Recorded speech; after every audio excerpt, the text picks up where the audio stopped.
Bismillahirrahmanirrahim. Assalamualaikum warahmatullahi wabarakatuh.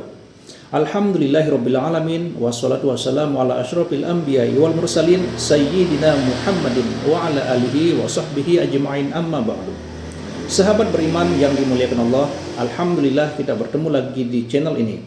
Pada kesempatan yang berbahagia ini, mari sejenak kita luangkan waktu kita untuk mendengarkan tausiah yang sangat luar biasa yang akan disampaikan oleh guru kita. Tentunya banyak sekali ilmu, hikmah, dan manfaat yang bisa kita jadikan pelajaran dalam kehidupan kita sehari-hari. Penasaran seperti apa isi tausiah beliau? Mari kita simak bersama. Selamat mendengarkan. Tidak ada, setiap kita, entah kecil, entah besar, sengaja, terlupa, pasti mempunyai yang namanya khilaf dan salah. Allah Tuhan kita Tuhan yang ramah dan rahmah. Manusia, dosamu banyak, tapi ampunanku lebih banyak. Salahmu besar, rahmatku jauh lebih besar. Kau sujud di hadapanku, aku bangga melihatnya. Kau menangis di hadapanku, aku senyum melihatmu. Kau berjalan menujuku, aku berlari menyambutmu. Karena itu amalan yang sangat dianjurkan di bulan Ramadan ini, memperbanyak istighfar. Itu kalau istighfarnya Nabi Adam. Ada istighfarnya Nabi Yunus. Ibu kenal Nabi Yunus? Di mana kenalannya? Sok tahu. Nabi Yunus itu ketika berdakwah kepada kaumnya yang bandel, memberikan peringatan, kalau kalian tidak mau beriman akan turun azab. Kapan Yunus? Akan. Kenapa mesti akan? Sekarang aja kalau mau saya tungguin. Kurang ajar betul ini umat. Akhirnya Nabi Nuh menghindar dengan perhitungan, kalau azab tidak turun saya sudah jauh. Meragukan janji Tuhan. Lalu naik kapal, dinaiki oleh Yunus, kapal mogok. Dicari siapa yang keroknya ini. Diundi, ternyata Yunus. Sampai 3 kali diundi. Dibuanglah Yunus ke dasar laut. Ditelan oleh ikan nun atas perintah Allah. Telan itu Yunus, jangan pakai dikunyah, rusak urusan. Telan saja, simpan di perutmu. Dibawa oleh ikan nun ke dasar lautan. Itu yang oleh Quran dikatakan bertemulah 3 macam kegelapan. Zulumatun salas, gelapnya tengah malam, gelapnya di dasar laut, gelapnya di dalam perut ikan. Itu namanya peteng, mbahnya gelap. Di perut ikan itulah Nabi Nuh sadar akan kesalahannya, meragukan janji Allah, meragukan janji Allah. Ia sujud di dalam perut ikan itu, membaca la ilaha illa anta subhanaka inni kuntu. Itu istighfarnya Nabi Yunus. Dibacakan istighfar begitu, ikan sakit perut, Pak. Di dasar laut kemana mau cari apotik? Dia naik ke permukaan, memuntahkan isi perutnya. Nabi Yunus keluar dengan selamat. Itu pun terjadi pada hari ke-10 bulan Muharram. Istighfar intinya itu. Itu amalan utama bulan Muharram, memperbanyak istighfar. Allah selamatkan Nabi Nuh dari bahtera banjir yang luar biasa 10 Muharram. Allah selamatkan Nabi Ibrahim dari pembakaran Raja Namrus 10 Muharram. Setelah Nabi Ibrahim itu menghancurkan berhala-berhala, Abrahat pulang mau ibadah, lihat Tuhannya berantakan, marah besar. Siapa yang menghancurkan Tuhan-Tuhan kita ini? Ada yang lapor, kami lihat Ibrahim. Tangkap. Belum ada bukti, tangkap dulu yang penting. Bukti belakangan. Tangkap. Wah, dikerahkanlah aparat. Tangkap Nabi Ibrahim, disidang langsung oleh Abrahat, oleh Namrus maksud saya. Ibrahim, kau yang menghancurkan berhala-berhala kami ini, Tuhan-Tuhan kami. Siapa bilang? Ada yang lapor. Saya dengar enggak semua berhala itu hancur. Ada yang paling besar, angkat tangan, saya lihat ada kampak di tangannya. Barangkali yang besar itu iseng tuh, yang kecil-kecil dikampakin. Tanya aja sama dia, kamu gila? Kenapa? Masa kami disuruh nanya berhala? Nggak bisa jawab. Nggak bisa jawab. Lah kenapa disembah? Lebih gila mana sih? Tahu nggak bisa jawab kenapa disembah? Kurang ajar kamu Ibrahim. Bakar, dibakar. Ketika Ibrahim dilempar ke kobaran api yang menggunung, Allah perintah api, ya naru kuni bardan wa salaman ala Ibrahim. Hai api, dinginlah sampean. Api Madura waktu itu, Pak. Hai api, dinginlah sampean, selamatkan Ibrahim. Api tunduk kepada perintah Allah. Ibrahim masuk ke kobaran api, selembar rambut pun tidak terbakar. Kenapa? Apinya tunduk kepada perintah Allah. Kenapa? Karena Ibrahim orang yang takut kepada Allah. Api tunduk kepada perintah Allah. Kalau kita baca ayat itu, masuk ke api, mateng. Sudah hadirin yang saya muliakan, oleh karena itu selamatnya Ibrahim dari pembakaran Raja Namrud itu pun pada 10 Muharram, Yaumul Asyura, hari ke-10 dari bulan Muharram. Imedia. Bapak Ibu hadirin hadirat yang saya cintai, sebagian kecil tentang Nabi Adam, Nabi Ibrahim dan Nabi Yunus, tapi saya belum menceritakan tentang Nabi Nuh tadi. Mengulang kaji. Nabi Nuh salah seorang rasul yang masuk ulul azmi, 5 besar. Karena memang perjuangannya menggambarkan satu usaha yang ulet dan luar biasa. Beliau diberi umur 950 tahun. Lalu berdakwah selama 900 tahun. Sore, pagi, siang, malam, dapat pengikut tidak lebih 80 orang. Rata-rata 10 tahun satu. Kalau saya minta berhenti aja jadi nabi, Pak. Ustadz mana masih mau buka pesantren? 10 tahun buka pesantren, yang nyantri cuma satu. Pedagang mana yang masih mau dagang? 10 tahun dagang, yang beli satu. Pimpinan partai mana yang masih mau kampanye? 10 tahun buka partai, yang nyoblos satu. Bangkrut.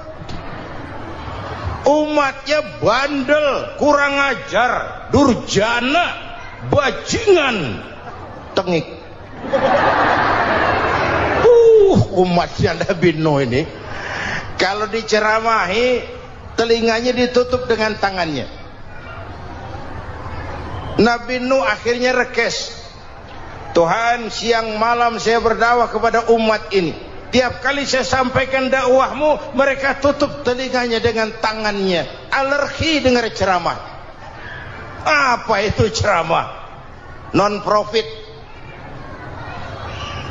Saudara-saudara, jadi mau kamu gimana, Nuh? Sudah Tuhan, habiskan saja orang kafir. Nanti kalau punya anak, anaknya pun kafir lagi. Lebih baik bapak moyangnya sikat habis.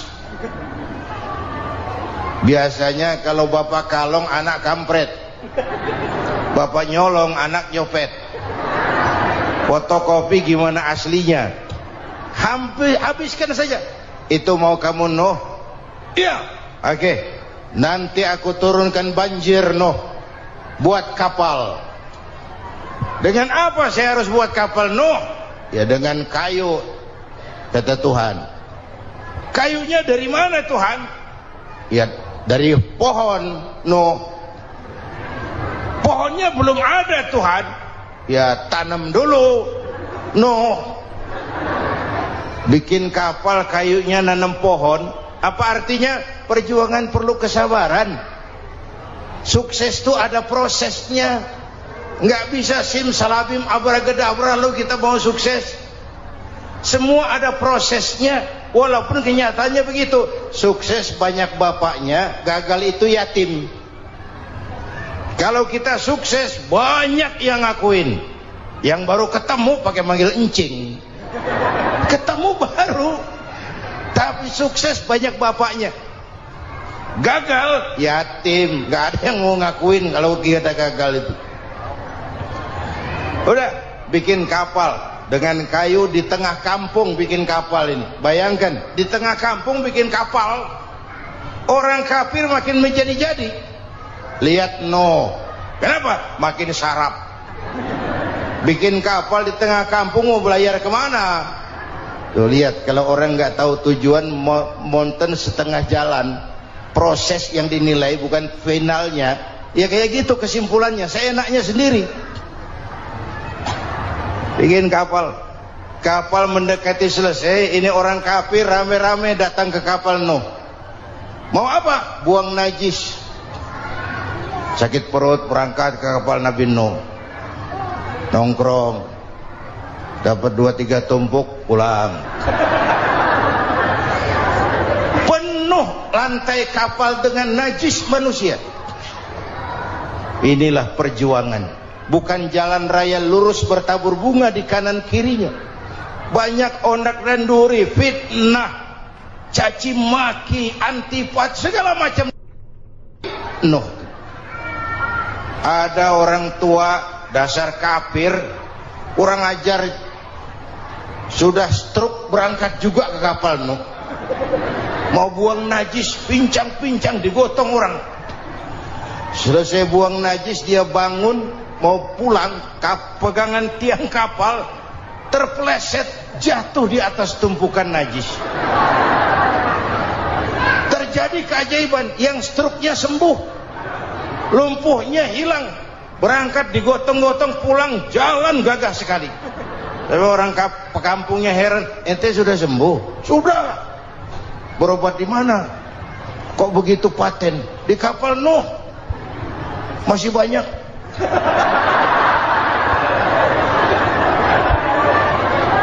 Yang berasa perlu obat bawa rantang. Ambil. Bersih lagi geladak kapal itu. Sudah selesai Nuh? Selesai. Oke, kau orang yang beriman bersamamu, binatang serba sepasang, naik Nabi Nuh, naik orang beriman, naik binatang serba sepasang. Ini cikal bakal penyelamatan manusia, Pak. Naiklah orang beriman, sudah naik semua, Nabi Nuh kontrol. Ini contoh buat kita, kontrol. Sudah naik semua teman-teman, sudah. Pemimpin yang baik bukan cuma terima laporan di belakang meja. Laporan itu yang mana juga bagus. Sama juga kampanye, kampanye yang mana juga merdu. Kalau aja yang dihitung. Pernah ada calon bupati kampanye janji, kalau saya berhasil kita akan banyak bangun jembatan di daerah kita. Rakyat tanya, Pak, nggak ada sungai di kampung kita, Pak. Dia bilang, sungainya kita bangun sekalian. Udah kadung janji, mana pula orang mau bangun sungai itu. Saudara-saudara, kontrol. Jangan cuma tunggu laporan di belakang meja. Semua laporan bagus. Ya Bu? Bu?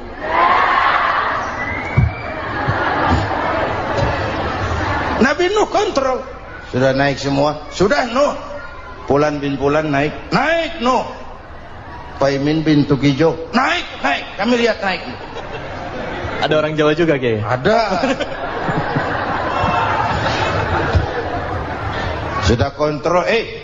Kanan anak saya ikut nggak naik kapal? Kami tidak lihat itu Nuh. Kanan. Ini potret.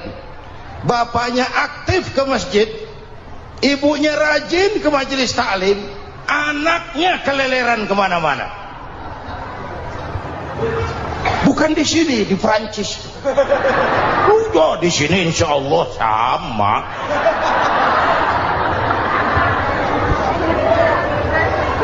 Nuh karena sayang anak, Nuh karena cinta anak, Nuh karena tanggung jawab anak, cari naik ke atas kapal. Lihat Kanaan, anak saya, nggak lihat Nuh. Turun ke ruang bawah, periksa lagi. Mang, ayah Kanaan di dia. Jamaah Tasik ini rupanya di dalam. Tuh ayah Mang. Ayah kemana ya budak ini? Turun ke bawah, tanya lagi. Ono Kanaan toh? Ora nano raketok. rombongan Jawa Tengah naik ke atas buritan. Dari buritan kelihatan ternyata Kan'an tidak ikut naik kapal, kumpul di darat bersama orang kafir. Ini potret kita sekarang, kumpul sama orang kafir, hanyut anak-anak kita, ditelan budayanya orang kafir, ditelan tradisinya orang kafir, ditelan pergaulannya orang kafir. Nuh karena sayang anak dari atas manggil. Dalam Quran dijelaskan itu, karena Nabi Nuh di atas, Kan'an di bawah, teriak, ya bunayyar kam ma'ana. Begitu dalam Quran ayatnya. Cuma Bang ini pakai gaya memanggil supaya kelihatan kegambar, kira-kira Nuh manggilnya begitu. Ini namanya gaya dakwah, Pak. Kalau ceritanya datar nggak menarik. Maka Nuh memanggil Kan'an, ya bunayyar kam ma'ana. Kata yang dengar, heeh. Ini gaya orang manggil, ya bunayyar kam ma'ana. Kan'an kesini nak, naik kapal sama papi. Kata Kan'an di bawah itu, enggak mau papi, John di sini saja. Kata Nuh, jangan nak, Allah sedang murka, akan turun banjir. Kalau datang banjir papi, sa'awi ila jabalin ya'simuni minal ma', saya akan naik ke gunung tinggi yang bisa menyelamatkan saya dari banjir.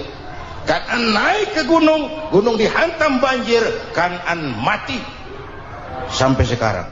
Yang kelima, Nabi Musa, kisah Muharramnya ini lahir dalam kondisi yang sulit karena Fir'aun mimpi akan lahir seorang anak dari keturunan Bani Israel yang akan menghancurkan kerajaannya. Kata Fir'aun, sudah lahir belum anaknya? Belum. Kalau gitu mulai malam ini laki-laki dilarang bergaul sama istrinya. Semua perempuan hamil di bawah pengawasan negara. Mulai hari ini kalau lahir anak laki-laki terutama Bani Israel, penggal. Satpol PP disiapkan. Udah ada kayaknya. Ada. Patroli. Bayangkan, nah Fir'aun itu bikin undang-undang seenaknya sendiri. Apalagi merasa kekuasaannya dalam ancaman. Penguasa manapun kalau merasa dalam ancaman, panik. Padahal kekuasaan itu kayak harimau, makin lama ditaiki makin sulit turun. Kenapa? Karena macannya makin lapar, naik terus capek, turun dimakan harimau, serba sulit. Masya Allah, sangat luar biasa tausiah yang sudah disampaikan oleh guru kita. Sahabat beriman yang dimuliakan Allah, tetaplah di channel ini karena kajian ini belum selesai. Tentunya masih banyak lagi hal-hal menarik yang akan disampaikan oleh beliau. Tetaplah di channel ini dan mari kita lanjutkan kembali. Selamat mendengarkan. Saudara-saudara, kalau kita mau belajar dari Pak Harto, saya melihat kekurangan Pak Harto cuma satu, terlambat berhenti.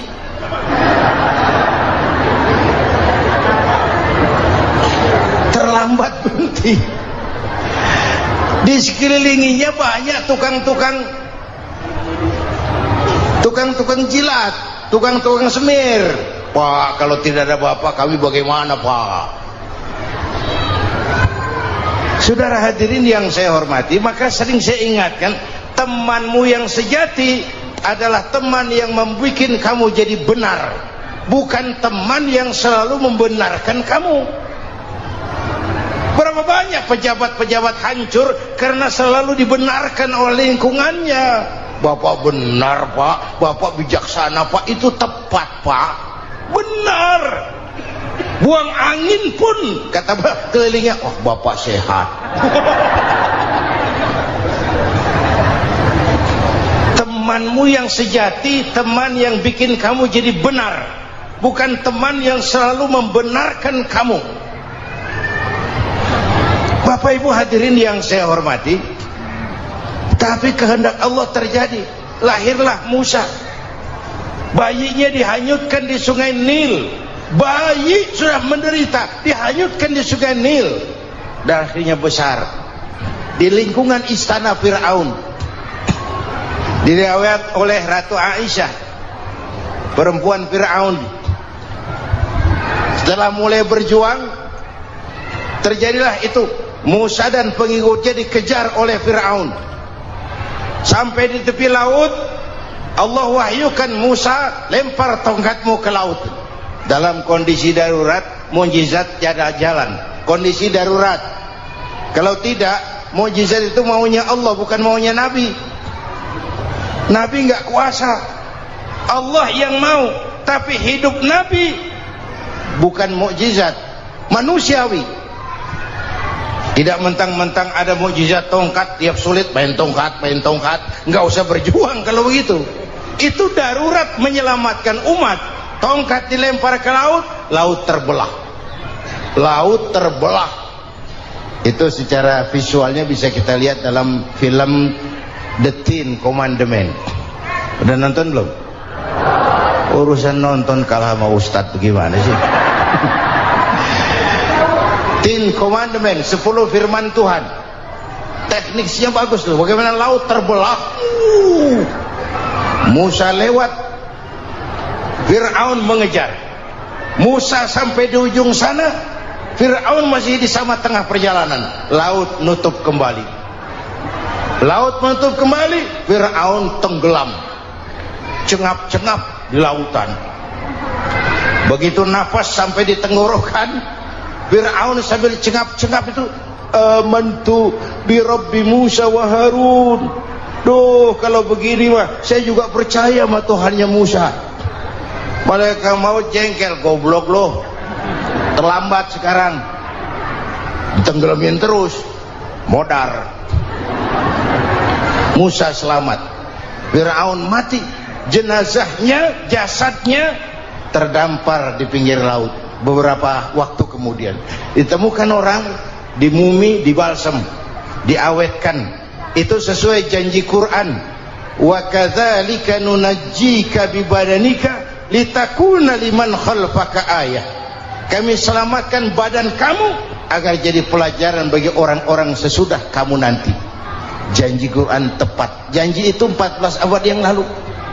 Jasad Fir'aun ditemukan, dimumi, diawetkan, dibalsem di bawah nama Pharao Ramses II. Sekarang tersimpan di Museum Negara di Mesir.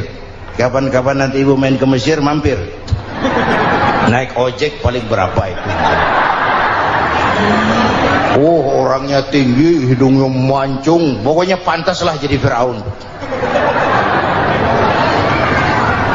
Selamatnya Musa di kejaran Fir'aun di ujung sana itu terjadi pada hari ke-10 bulan Muharram, yang oleh orang Nasrani diperingati dengan hari raya Paskah. Mereka melaksanakan puasa, mensyukuri nikmat keselamatan dari kejaran Fir'aun. Makanya kalau kita ikut puasa di bulan Muharram, bukan mengikuti syariatnya Nasrani, salah. Karena Nabi mengajarkan, itu sumbernya, bukan ikutan sama ibadahnya Israel. Tapi memang agama ini kan merupakan mata rantai. Datang Rasul baru melengkapi Rasul sebelumnya, datang Rasul baru melengkapi Rasul sebelumnya. Mata rantai yang berkaitan. Setelah Muhammad selesai, selesailah tugas Nabi dan Rasul. Selesailah misi Nabi dan Rasul. Tidak ada Nabi lagi sesudah Nabi Muhammad.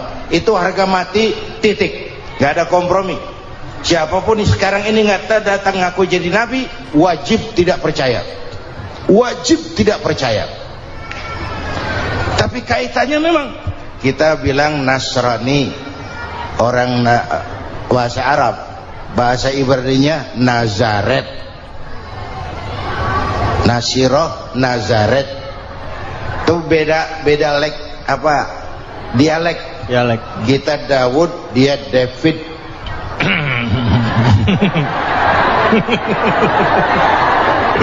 Ibrani.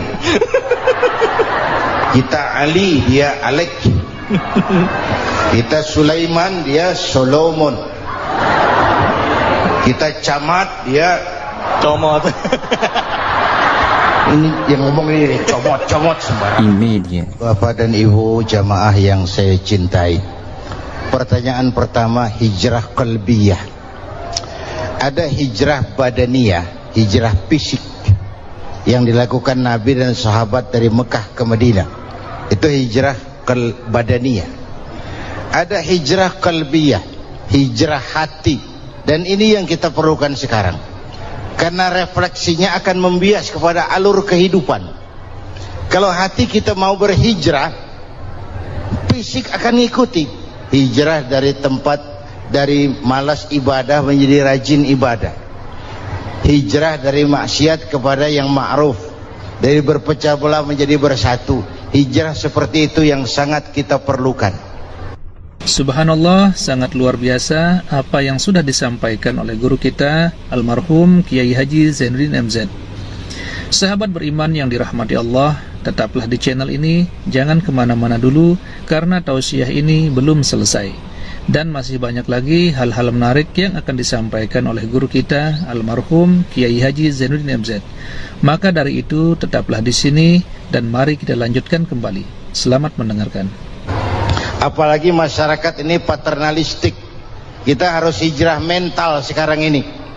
Maka yang disampaikan tadi benar. Seorang ketua MK siap mengundurkan diri kalau terbukti anak buahnya terlibat suap. Itu walaupun siap, tapi sudah angin segar buat rakyat, bahwa masih ada banyak insya Allah pejabat kita yang punya harga diri. Walaupun ada juga pejabat kita yang muka tembok, kulit badak, kuping kebo. Muka tembok, kulit badak, kuping kebo. Biasanya kalau kereta api tabrakan di negara-negara maju, menteri perhubungannya mundur. Di kita petugas palang pintu dipecat. Jauh sekali menteri sama petugas palang pintu. Yang benar-benar diadili yang krocok-krocok, kopral-kopral itu. Padahal hadisnya jelas, ar-rashi wal murtashi finnar. Yang nyuap dan yang nerima suap, dua-duanya neraka. Kasus potret belakangan ini, yang nerima suap yang diuber, yang nyuap aman, yang nyuap aman. Yang korupsi pajak dikecil-kecilin, yang ngemplang pajak aman. Padahal ngemplang pajaknya triliunan, padahal dia sudah dikasih fasilitas oleh negara mengelola sumber daya alam negara yang artinya milik rakyat. Dia harus bayar pajak, uang pajaknya dikumpulkan bagi sebesar-besar kemakmuran rakyat. Itu tindakan merugikan rakyat. Karena itu betul, saya setuju, hijrah qalbi yang perlu kita lakukan sekarang. Hijrah hati. Kita ini bangsa Indonesia, seperti timnas. Timnas sekarang anak-anak muda sudah berani pakai baju PSSI. Iya. Kenapa? Menang. Coba kalau kalah terus, nanti menang. Tapi bangsa Indonesia itu memang seperti timnas, namanya kesebelasan, 11 orang. Walaupun ada pemain bintang, ya ada presiden, gubernur, menteri, itu bintang-bintang. Tapi bintang baru ada artinya kalau dibantu 10 pemain yang lain. Cristiano Ronaldo, siapa itu? Penyerang tengah Real Madrid. Bintang. Lionel Messi. Siapa lagi? Barcelona. Bercelana.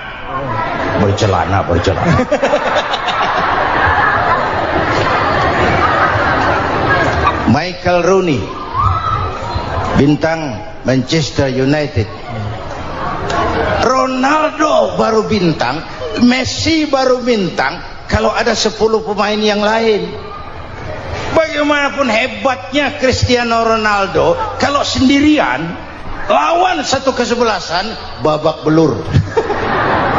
Itulah kita, bangsa Indonesia. Kita satu kesebelasan, harus saling memperkuat. Ada bangsa kita ini yang jadi jaksa, ada yang jadi hakim, ada yang jadi polisi. Itu posisi penyerang tengah, kiri luar, kanan dalam, back, striker, kiper, posisi. Tapi sadar, kita satu kesebelasan, Bung. Jangan bikin gol ke gawang sendiri. Kalau punya bola bagus, operan dong sama temennya. Yang bisa menciptakan gol, operan. Ada yang jadi pengusaha besar, bagus boleh. Punya untung besar, operan.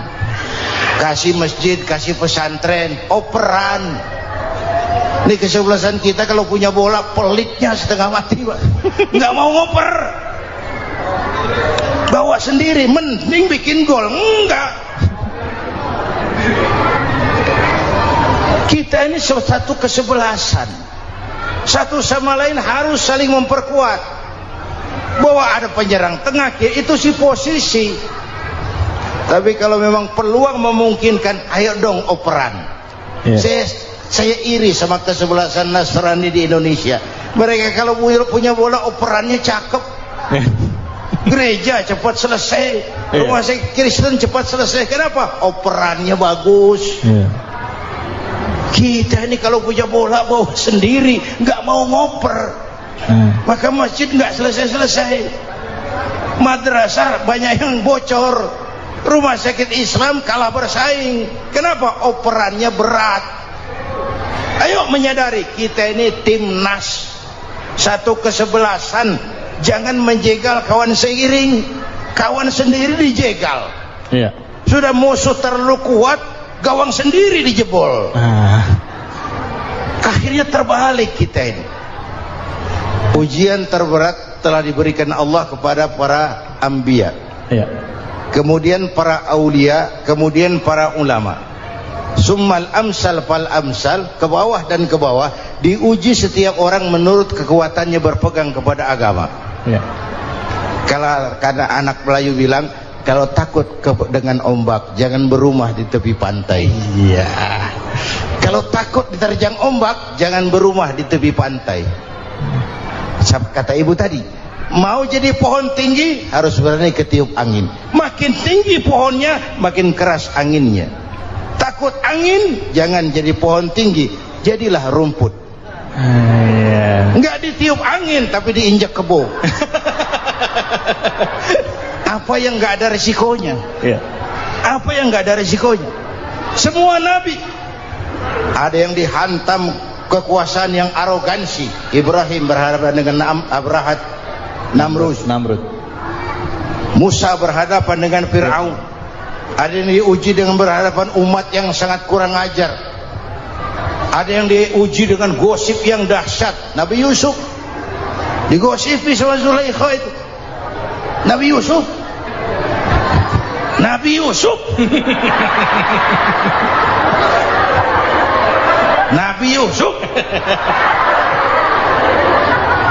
Yang namanya gosip itu kan menyebarkan keburukan orang. Kalau benar saja hukumnya ghibah. Kalau salah hukumnya fitnah. Fitnah lebih bahaya dari pembunuhan.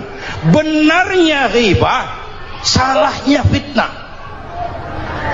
Saudara hadirin yang saya hormati, jadi resiko itu biasa. Tidak ada yang tanpa resiko. Kalau takut ombak, jangan berumah di tepi pantai. Tinggal bagaimana kita menyikapinya. Kalau kita dewasa, ini bagian ibadah saya kurang. Mungkin karena dia omongin orang, tambah pahala saya. Mungkin karena dia omongin orang, tambah pahala saya. Maka saya ngadepi gosip sepatah pun saya nggak ngomong. Saya cicing. Saya percaya masyarakat tuh punya filter. Amin. Saya percaya Tuhan tuh nggak tidur. Kemudian melahirkan kita ke alam dunia ini, secara biologis bahan kita sama. Alhamdulillahirrabbilalamin. Itulah tadi tausiah yang sangat luar biasa yang sudah disampaikan oleh guru kita almarhum Kiai Haji Zainuddin MZ. Tentunya banyak sekali ilmu, hikmah dan manfaat yang bisa kita jadikan pelajaran dalam kehidupan kita sehari-hari.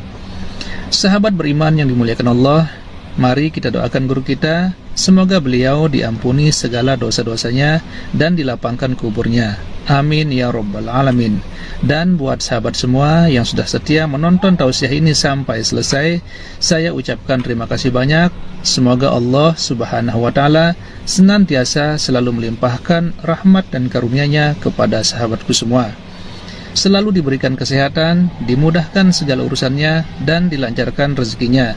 Amin ya rabbal alamin.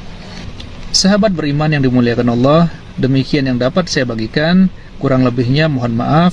Wabillahi taufik wal hidayah, waridha wal inayah. Wassalamualaikum warahmatullahi wabarakatuh. Setelah kita mendengarkan kajian yang sangat luar biasa dari guru kita Al-Maghfurullah Kiai Haji Zainuddin MZ, sekarang mari kita lanjutkan aktivitas kita masing-masing. Semoga sahabat semua selalu diberikan kelancaran, diberikan kesehatan, dan dimudahkan segala urusannya. Amin ya rabbal alamin. Demikian yang dapat saya bagikan, kurang lebihnya mohon maaf. Sampai bertemu lagi di kajian-kajian berikutnya. Salam sukses selalu. Assalamualaikum warahmatullahi wabarakatuh.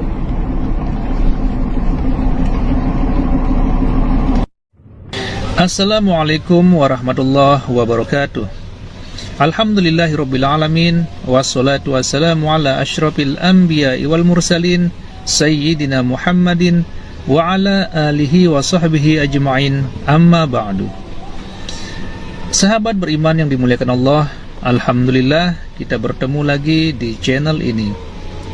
Doa dan harapan saya, semoga sahabatku semua selalu diberikan kesehatan, dimudahkan segala urusannya, dan dilancarkan rezekinya. Amin ya rabbal alamin. Pada kesempatan yang berbahagia ini, saya mengajak sahabatku semua untuk mendengarkan tausiah yang sangat luar biasa dari guru kita almarhum Kiai Haji Zainuddin MZ. Tentunya banyak sekali ilmu dan manfaat yang bisa kita jadikan pelajaran dalam kehidupan kita sehari-hari. Berikut ini mari kita simak bersama isi tausiah dari guru kita almarhum Kiai Haji Zainuddin MZ. Selamat mendengarkan. Adam itu bapak moyang kita. Dosanya satu, makan buah khuldi, dikeluarkan dari surga. Kita dosanya banyak, kepengen masuk, enggak nyambung. Hai Adam, dari tidak ada kamu saya adakan. Saya perintahkan tinggal di surga. Merasa sepi sendirian, saya ciptakan Siti Hawa supaya kamu tenang. Kamu boleh nikmati semuanya. Ini boleh, itu boleh, ini boleh, itu boleh. Makan, makanlah yang kau mau. Minum, minumlah yang kau suka. Pakai, pakailah yang kau senang. Satu yang saya minta, jangan dekati pohon khuldi. Itu kau tidak sanggup, keluar. Diusir dari surga. Sujud Nabi Adam. Kata riwayat 40 tahun sujud, membaca Rabbana zalamna anfusana wa illam taghfir lana wa tarhamna lanakunanna minal. Itu namanya istighfarnya Nabi Adam. Istighfar itu kan mengucapkan astagfirullah, basmalah, membaca bismillah. Jangan kayak teman saya disuruh banyak-banyak baca istighfar, benar-benar dia baca istighfar, istighfar, istighfar. Bukan itu maksudnya. Nah, maka salah satu amalan yang sangat dianjurkan di bulan Muharram ini memperbanyak istighfar. Tidak ada orangnya yang tidak. Ayo jujur, ini yang kumpul di sini semua, ada nggak yang nggak punya dosa? Yang merasa nggak punya dosa, ayo ke depan. Ada? Tidak ada. Setiap kita, entah kecil entah besar, sengaja terlupa, pasti mempunyai yang namanya khilaf dan salah. Dan Allah Tuhan kita bukan Tuhan pendendam. Allah Tuhan kita Tuhan yang ramah dan rahmah. Manusia, dosamu banyak tapi ampunanku lebih banyak. Salahmu besar, rahmatku jauh lebih besar. Kau sujud di hadapanku, aku bangga melihatnya. Kau menangis di hadapanku, aku senyum melihatmu. Kau berjalan menujuku, aku berlari menyambutmu. Karena itu amalan yang sangat dianjurkan di bulan ini memperbanyak istighfar. Itu kalau istighfarnya Nabi Adam. Ada istighfarnya Nabi Yunus. Ibu kenal Nabi Yunus? Di mana kenalannya? Sok tahu. Nabi Yunus itu ketika berdakwah kepada kaumnya yang bandel, memberikan peringatan, kalau kalian tidak mau beriman akan turun azab. Kapan Yunus? Akan. Kenapa mesti akan? Sekarang aja kalau mau, saya tungguin. Kurang ajar betul ini umat. Akhirnya Nabi Nuh menghindar dengan perhitungan, kalau azab tidak turun saya sudah jauh. Meragukan janji Tuhan. Lalu naik kapal, dinaiki oleh Yunus, kapal mogok. Dicari siapa biang keroknya ini. Diundi, ternyata Yunus. Sampai 3 kali diundi. Dibuanglah Yunus ke dasar laut. Ditelan oleh ikan nun atas perintah Allah. Telan itu Yunus, jangan pakai dikunyah, rusak urusan. Telan saja, simpan di perutmu. Dibawa oleh ikan nun ke dasar lautan. Itu yang oleh Quran dikatakan bertemulah 3 macam kegelapan. Zulumatun salas. Gelapnya tengah malam, gelapnya di dasar laut, gelapnya di dalam perut ikan. Itu namanya peteng. Mbahnya gelap. Di perut ikan itulah Nabi Nuh sadar akan kesalahannya, meragukan janji Allah, meragukan janji Allah. Ia sujud di dalam perut ikan itu, membaca la ilaha illa anta subhanaka inni kuntu. Itu istighfarnya Nabi Yunus. Dibacakan istighfar begitu, ikan sakit perut pak. Di dasar laut kemana mau cari apotik? Dia naik ke permukaan, memuntahkan isi perutnya. Nabi Yunus keluar dengan selamat. Itu pun terjadi pada hari ke-10 bulan Muharram. Istighfar intinya itu. Itu amalan utama bulan Muharram, memperbanyak istighfar. Allah selamatkan Nabi Nuh dari bahtera banjir yang luar biasa 10 Muharram. Allah selamatkan Nabi Ibrahim dari pembakaran Raja Namruz 10 Muharram. Setelah Nabi Ibrahim itu menghancurkan berhala-berhala, Abrahat pulang mau ibadah, lihat Tuhannya berantakan, marah besar. Siapa yang menghancurkan Tuhan-Tuhan kita ini? Ada yang lapor, kami lihat Ibrahim. Tangkap. Belum ada bukti, tangkap dulu yang penting.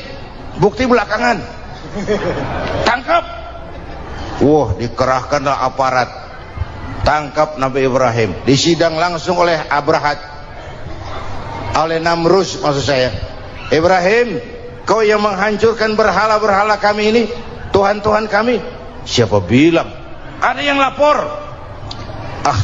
Saya dengar enggak semua berhala itu hancur.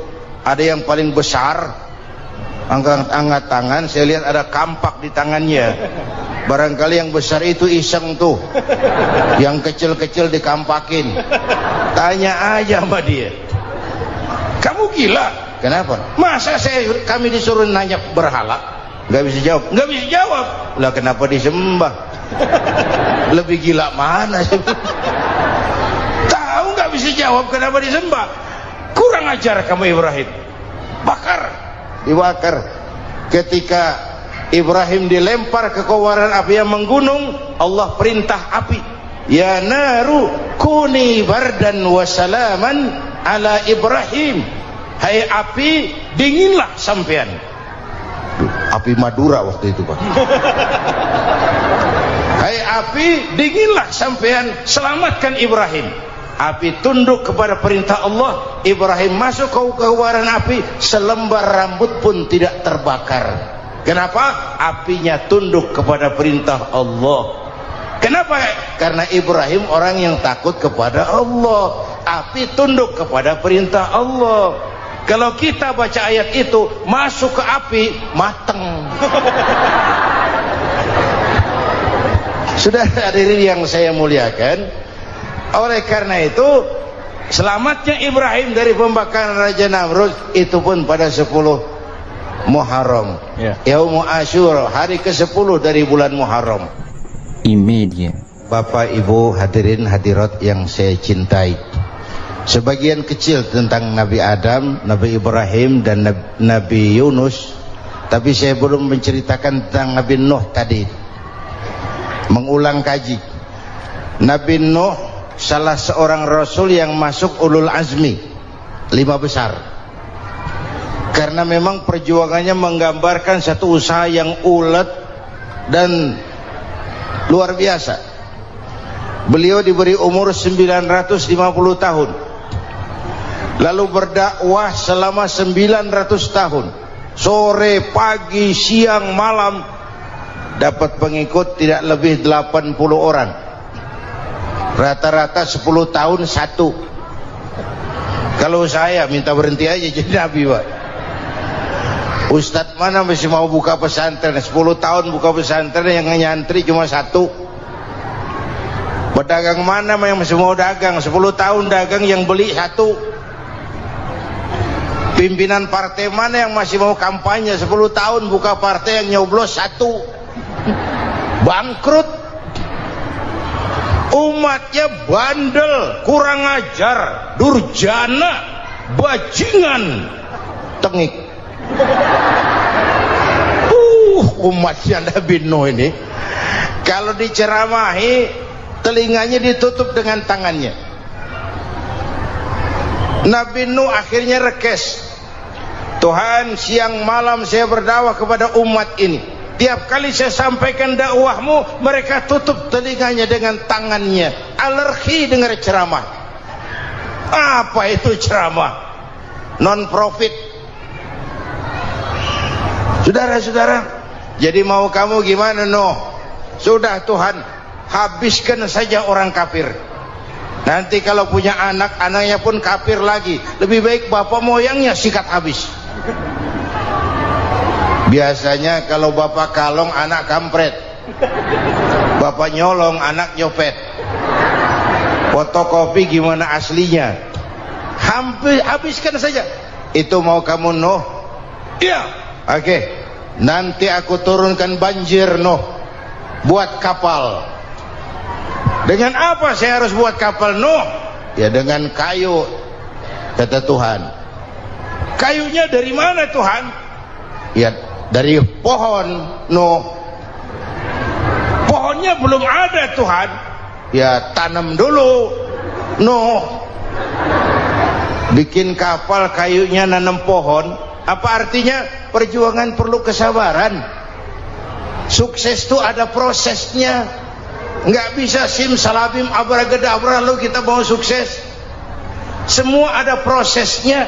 Walaupun kenyataannya begitu. Sukses banyak bapaknya, gagal itu yatim. Kalau kita sukses banyak yang ngakuin. Yang baru ketemu pakai manggil encing. Ketemu baru, tapi sukses banyak bapaknya. Gagal yatim, gak ada yang mau ngakuin kalau kita gagal itu. Udah bikin kapal dengan kayu di tengah kampung, bikin kapal ini. Bayangkan di tengah kampung bikin kapal, orang kafir makin menjadi-jadi. Lihat Nuh, kenapa? Makin sarap. Bikin kapal di tengah kampung, mau belayar kemana? Tuh lihat, kalau orang nggak tahu tujuan, mountain setengah jalan. Proses yang dinilai bukan finalnya. Ya kayak gitu kesimpulannya. Saya enaknya sendiri. Bikin kapal, kapal mendekati selesai. Ini orang kafir rame-rame datang ke kapal Nuh.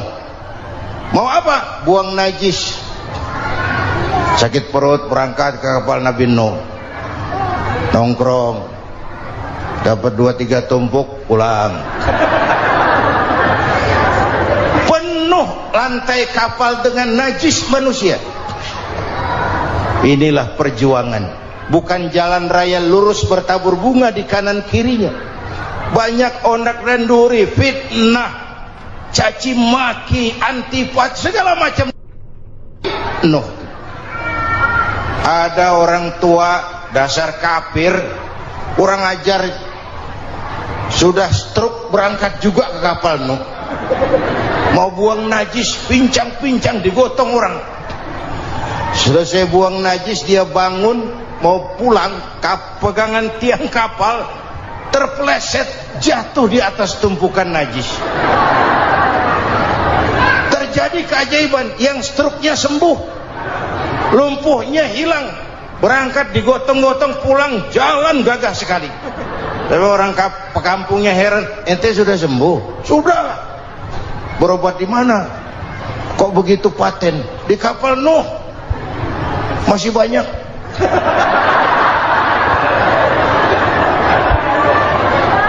Yang berasa perlu obat bawa rantang,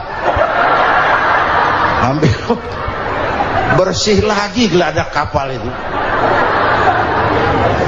Sudah selesai Nuh? Selesai. Oke, kau orang yang beriman bersamamu, binatang serba sepasang, naik Nabi Nuh, naik orang beriman, naik binatang serba sepasang. Ini cikal bakal penyelamatan manusia, Pak. Naiklah orang beriman, sudah naik semua, Nabi Nuh kontrol. Ini contoh buat kita, kontrol. Sudah naik semua teman-teman, sudah. Pemimpin yang baik bukan cuma terima laporan di belakang meja. Laporan itu yang mana juga bagus. Sama juga kampanye, kampanye yang mana juga merdu. Kalau aja yang dihitung.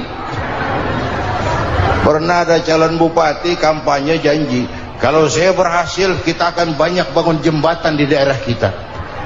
Tanya, Pak, nggak ada sungai di kampung kita, Pak.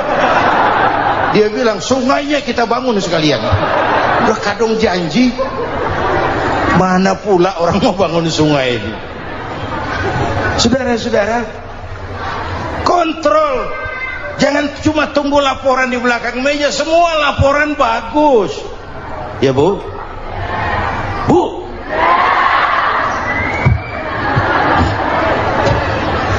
Nabi Nuh kontrol. Sudah naik semua? Sudah Nuh. Pulan bin Pulan naik Nuh. Paimin bin Tukijo naik. Kami lihat naik. Ada orang Jawa juga Kiai? Ada. Sudah kontrol.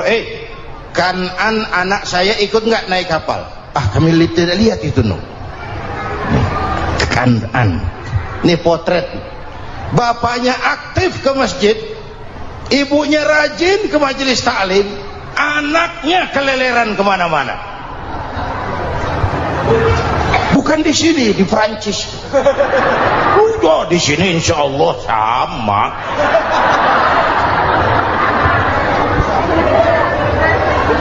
Nuh karena sayang anak, Nuh karena cinta anak, Nuh karena tanggung jawab anak, cari naik ke atas kapal.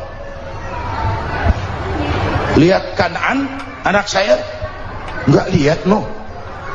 Turun ke ruang bawah, periksa lagi. Mang, ayah Kan'an di dia. Jamaah Tasik ini rupanya di dalam. Tuh ayah Mang. Ayah ika mana ya budak ini?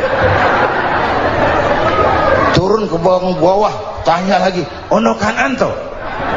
Ora nano raketo. Rombongan Jawa Tengah naik ke atas buritan. Dari buritan kelihatan ternyata Kan'an tidak ikut naik kapal, kumpul di darat bersama orang kafir. Ini potret kita sekarang. Kumpul sama orang kafir, hanyut anak-anak kita, ditelan budayanya orang kafir, ditelan tradisinya orang kafir, ditelan pergaulannya orang kafir. Nuh karena sayang anak dari atas manggil. Dalam Quran dijelaskan itu. Karena Nabi Nuh di atas, Kan'an di bawah, teriak, ya bunayyar kam ma'ana begitu dalam Quran ayatnya. Cuma Bang ini pakai gaya memanggil supaya kelihatan ke gambar, kira-kira Nuh manggilnya begitu. Ini namanya gaya dakwah, Pak. Kalau ceritanya datar nggak menarik. Maka Nuh memanggil Kan'an, ya bunayya arkam ma'ana. Kata yang dengar, heeh. Ini gaya orang manggil, ya bunayya arkam ma'ana. Kan'an, kesini nak, naik kapal sama papi. Kata Kan'an di bawah itu, enggak mau papi, John di sini saja. Kata Nuh, jangan nak, Allah sedang murka, akan turun banjir. Kalau datang banjir papi, sa'awi ila jabalin ya'simuni minal ma', saya akan naik ke gunung tinggi yang bisa menyelamatkan saya dari banjir. Kan'an naik ke gunung, gunung dihantam banjir, Kan'an mati sampai sekarang.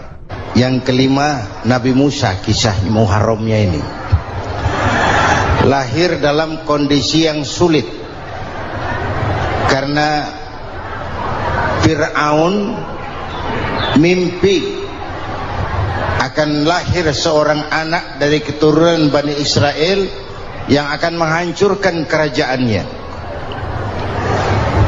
Kata Fir'aun, sudah lahir belum anaknya? Belum. Kalau gitu mulai malam ini laki-laki dilarang bergaul sama istrinya. Semua perempuan hamil di bawah pengawasan negara. Mulai hari ini kalau lahir anak laki-laki terutama Bani Israel, penggal. Satpol PP disiapkan. Udah ada kayaknya. Ada. Patroli. Bayangkan, nah Fir'aun itu bikin undang-undang seenaknya sendiri. Apalagi merasa kekuasaannya dalam ancaman. Penguasa manapun kalau merasa dalam ancaman, panik. Padahal kekuasaan itu kayak harimau, makin lama ditaiki makin sulit turun. Kenapa? Karena macannya makin lapar. Naik terus capek, turun dimakan harimau, serba sulit. Saudara-saudara, kalau kita mau belajar dari Pak Harto, saya melihat kekurangan Pak Harto cuma satu, terlambat berhenti.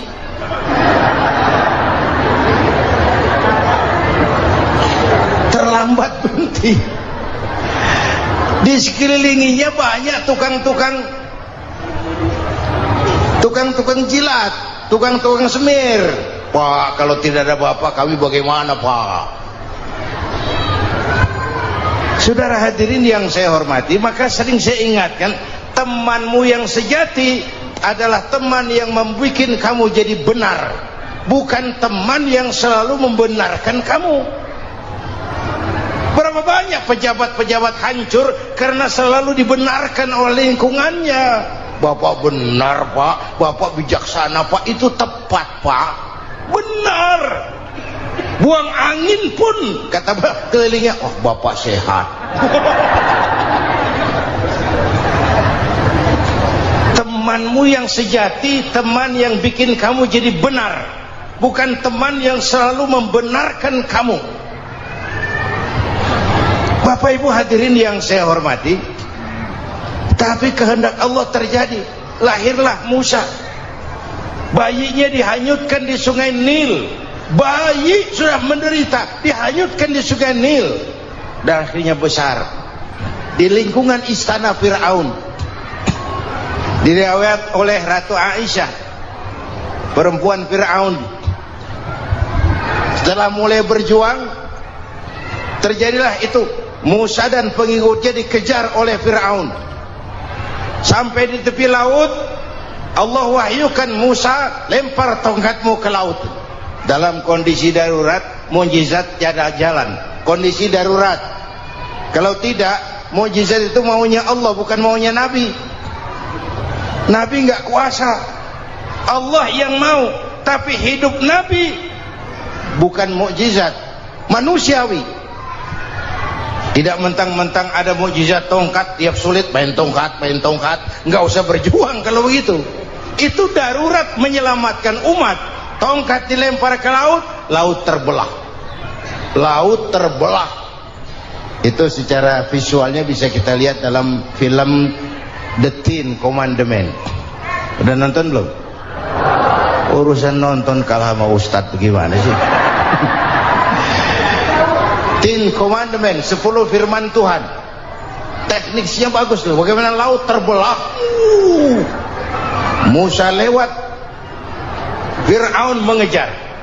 Musa sampai di ujung sana, Fir'aun masih di sama tengah perjalanan. Laut nutup kembali. Laut menutup kembali, Fir'aun tenggelam, cengap-cengap di lautan. Begitu nafas sampai di tenggorokan, Fir'aun sambil cengap-cengap itu, amantu bi Rabbi Musa wa Harun. Duh, kalau begini mah saya juga percaya sama Tuhannya Musa. Mereka mau jengkel, goblok loh, terlambat sekarang, ditenggelamin terus, modar. Musa selamat, Fir'aun mati, jenazahnya, jasadnya terdampar di pinggir laut. Beberapa waktu kemudian ditemukan orang, dimumi, dibalsem, diawetkan.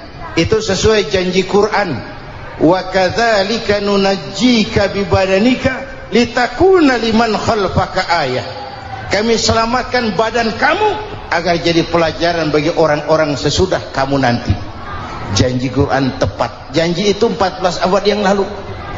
Jasad Fir'aun ditemukan, dimumi, diawetkan, dibalsem di bawah nama Farao Ramses II. Sekarang tersimpan di Museum Negara di Mesir.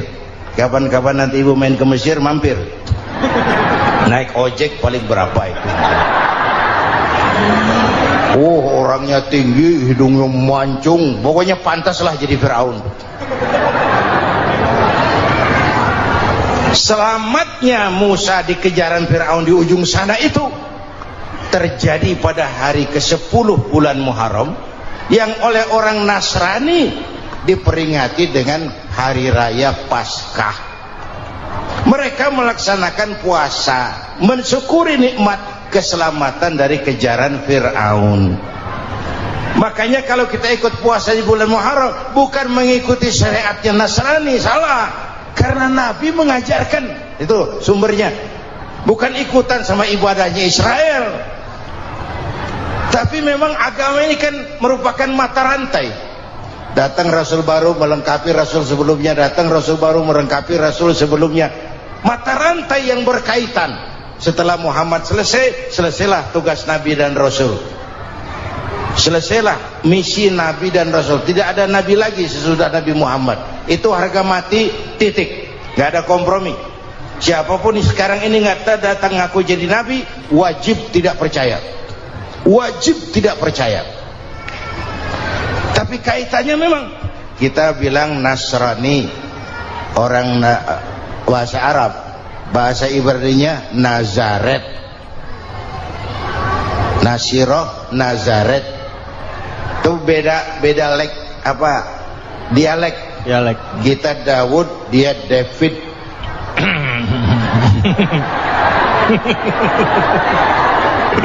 Ibrani. Kita Ali, dia Alek.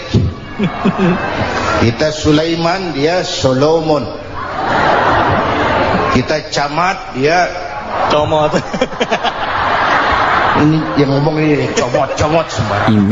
Bapak dan Ibu jamaah yang saya cintai, pertanyaan pertama, hijrah qalbiyah. Ada hijrah badaniyah, hijrah fisik yang dilakukan Nabi dan sahabat dari Mekah ke Madinah. Itu hijrah badaniyah. Ada hijrah qalbiyah, hijrah hati. Dan ini yang kita perlukan sekarang. Karena refleksinya akan membias kepada alur kehidupan. Kalau hati kita mau berhijrah, fisik akan ngikuti. Hijrah dari tempat, dari malas ibadah menjadi rajin ibadah. Hijrah dari maksiat kepada yang ma'ruf, dari berpecah belah menjadi bersatu. Hijrah seperti itu yang sangat kita perlukan. Subhanallah, sangat luar biasa apa yang sudah disampaikan oleh guru kita, almarhum Kiai Haji Zainuddin MZ. Sahabat beriman yang dirahmati Allah, tetaplah di channel ini, jangan kemana-mana dulu, karena tausiah ini belum selesai. Dan masih banyak lagi hal-hal menarik yang akan disampaikan oleh guru kita, almarhum Kiai Haji Zainuddin MZ. Maka dari itu, tetaplah di sini, dan mari kita lanjutkan kembali. Selamat mendengarkan. Apalagi masyarakat ini paternalistik. Kita harus hijrah mental sekarang ini. Maka yang disampaikan tadi benar. Seorang ketua MK siap mengundurkan diri kalau terbukti anak buahnya terlibat suap. Itu walaupun siap, tapi sudah angin segar buat rakyat. Bahwa masih ada banyak insya Allah pejabat kita yang punya harga diri. Walaupun ada juga pejabat kita yang muka tembok, kulit badak, kuping kebo. Muka tembok, kulit badak, kuping kebo. Biasanya kalau kereta api tabrakan di negara-negara maju, Menteri Perhubungannya mundur. Di kita petugas palang pintu dipecat. Jauh sekali menteri sama petugas palang pintu. Yang benar-benar diadili yang krocok-krocok, kopral-kopral itu. Padahal hadisnya jelas, ar-rashi wal murtashi finnar. Yang nyuap dan yang nerima suap, dua-duanya neraka. Kasus potret belakangan ini, yang nerima suap, yang diuber, yang nyuap aman, yang nyuap aman, yang korupsi pajak dikecil-kecilin, yang ngemplang pajak aman. Padahal ngemplang pajaknya triliunan, padahal dia sudah dikasih fasilitas oleh negara mengelola sumber daya alam negara yang artinya milik rakyat.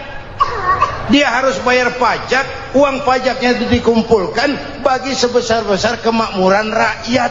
Itu tindakan merugikan rakyat. Karena itu betul, saya setuju, hijrah qalbi yang perlu kita lakukan sekarang. Hijrah hati. Kita ini bangsa Indonesia, seperti timnas.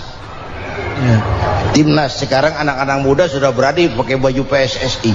Iya. Kenapa? Menang. Coba kalau kalah terus, nanti menang. Tapi bangsa Indonesia itu memang seperti timnas, namanya kesebelasan. 11 orang. Walaupun ada pemain bintang, ya ada presiden, gubernur, menteri, itu bintang-bintang. Tapi bintang baru ada artinya kalau dibantu 10 pemain yang lain. Cristiano Ronaldo. Siapa itu? Penyerang tengah Real Madrid. Bintang. Lionel Messi. Siapa lagi? Barcelona. Bercelana.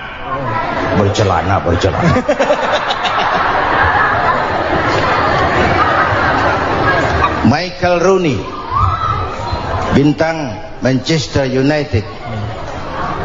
Ronaldo baru bintang, Messi baru bintang kalau ada 10 pemain yang lain.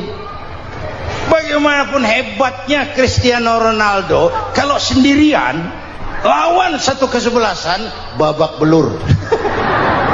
Itulah kita, bangsa Indonesia. Kita satu kesebelasan, harus saling memperkuat. Ada bangsa kita ini yang jadi jaksa, ada yang jadi hakim, ada yang jadi polisi. Itu posisi penyerang tengah, kiri luar, kanan dalam, back, striker, kiper, posisi. Tapi sadar kita satu kesebelasan, Bung. Alhamdulillahirrabbilalamin. Demikianlah tausiah penuh ilmu, hikmah, dan manfaat yang sudah disampaikan oleh guru kita. Semoga tausiah yang beliau sampaikan kepada kita semua menjadi ilmu yang bermanfaat dalam kehidupan kita sehari-hari. Dan semoga kita semua bisa istiqomah dalam mengamalkannya. Amin ya rabbal alamin. Sahabat beriman yang dimuliakan Allah, Demikian yang dapat saya bagikan. Kurang lebihnya mohon maaf. Sampai bertemu lagi di tausiah berikutnya. Wabillahi taufik wal hidayah wa ridha wal inayah. Wassalamualaikum warahmatullahi wabarakatuh. Setelah kita mendengarkan bersama tausiah yang sudah disampaikan oleh guru kita, sekarang mari kita lanjutkan aktivitas kita masing-masing. Buat sahabat semua, saya ucapkan terima kasih banyak sudah menyimak video ini sampai selesai.